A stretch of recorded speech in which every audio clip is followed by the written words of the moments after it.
Authentic ഹിസ്റ്ററിക്കാണ് Nandakumar ശ്രമിച്ചിട്ടുള്ളത്. രേഖകളില്ലാത്ത, തെളിവുകളില്ലാത്ത കാര്യങ്ങളൊന്നും നന്ദകുമാർ എഴുതിയിട്ടില്ല.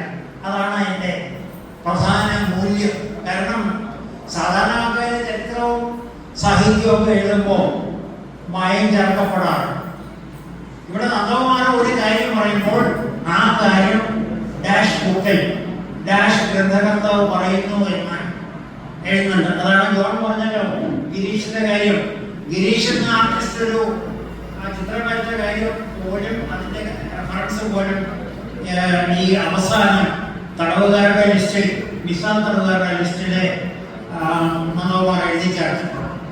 അപ്പോ ഓരോരുത്തർക്കും ഓരോ നിയോഗമുണ്ട്. അതാണ് നന്ദകുമാർ ഇപ്പോ അടിയന്തരാവസ്ഥയുടെ ഈ 50ാം വാർഷിക വേളയിൽ ചെയ്തിരിക്കുന്നത്. എന്താണ് ഇന്ദിരാഗാന്ധിക്ക് സംഭവിച്ചത്? ഇന്ദിരാഗാന്ധിയുടെ കേസ് സെറ്റ് അസൈഡ് ചെയ്ത് മെമ്പറില്ലാതെയായി, പ്രധാനമന്ത്രി അല്ലാതെയായി. അപ്പോൾ ഒരു ക്രൈസിസ്. ആ ക്രൈസിസിന്റെ പുറത്താണ് അടിയന്തരാവസ്ഥ വരുന്നതും